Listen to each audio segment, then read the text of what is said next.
praying? I am indeed.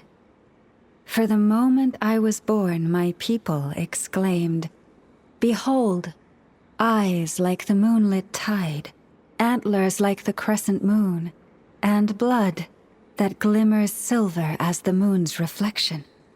From as far back as I can remember, I was revered as the frost moon's emissary and the moontide maiden. The first words I ever learned were prayers to the frost moon. The first gestures, those of our sacred rites. Wow, that must have been tough. Back then, I didn't know any better. It all just seemed so natural.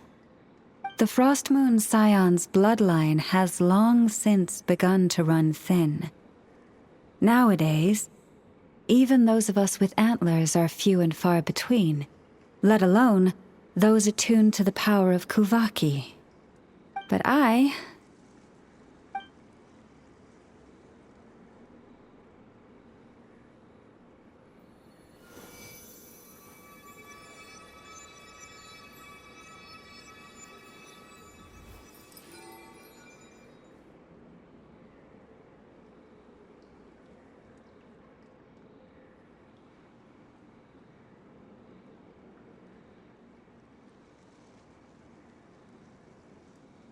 Whoa!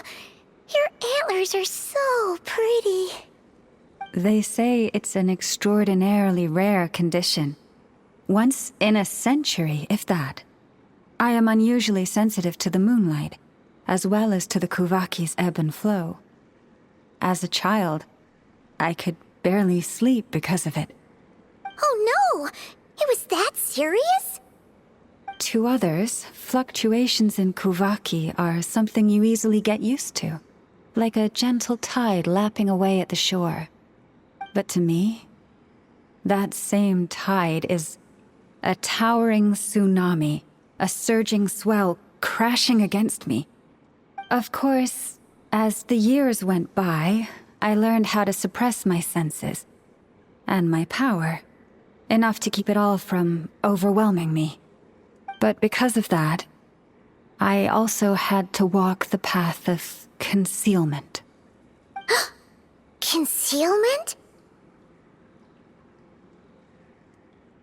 From the moment I was first taught to pray, my kin would point up to the night sky telling me, "That, Lauma, is the frost moon, the last of the moons, the sole surviving truth." But I would ask them in response, why? Why can't I feel anything from it at all? Later, I came to understand that they simply could not tell where the real tide was coming from. They couldn't sense it. The true moon beyond the sky's veil.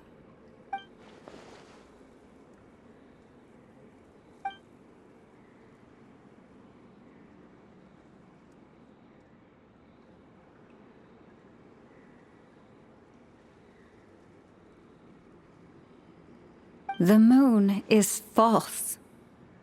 I reached that conclusion long ago. But there was no one I could tell, not a single soul. At least, not until now. Am I the one who's wrong? Is it the moon that is false, or my own senses? I asked myself such questions time and time again.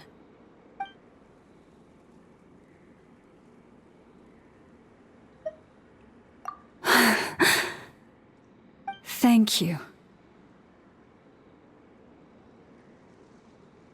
When you called yourself a descender, I had a feeling you might be able to confirm what I had always suspected. And now that you have, it's exactly as I imagined. I feel relieved. Oh, Paimon kinda gets why you couldn't tell anyone now. It's not easy to change people's minds on something they've believed for hundreds of years. That's what I meant by concealment. I knew too much, so I had no choice but to keep my people in the dark. Every prayer I offer feels like a lie to keep myself going.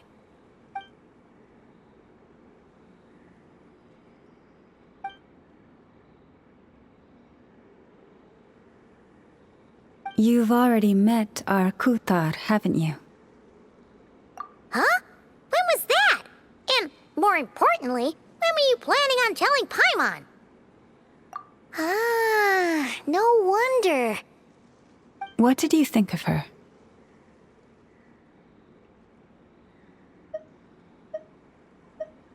What exactly do you mean by up in the clouds? I understand what you mean. She is quite indifferent to the world outside herself. But I find it hard to hold that against her. Yes, it was shortly after the fall of the ancient moon's remnants. I asked her what the Frost Moon Scions meant to her, and why she left in the first place. Yeah? So, why did she? Perhaps it's better if you ask her yourselves. Things tend to get lost in translation when you speak on someone's behalf. What I can say for certain is this. Even when I had no one to confide in, I still had a family. I still had the Frost Moon Scions. But that girl, born beneath the moonlight, perhaps she's never felt she had either. The truth is, though, she might have had it all, if only the Frost Moon Scions hadn't let her down.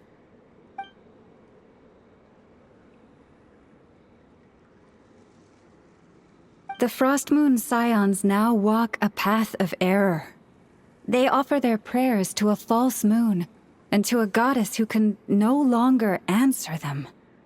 I want to change all that. But with the Fatui closing in on us day by day, the Frost Moon Scions must stand united, now more than ever. I just need to wait for the right moment. Lady Lauma! Lady Lauma! Cappy? Has Kadena's condition deteriorated again? Traveler, Paimon, we'll have to continue this conversation later.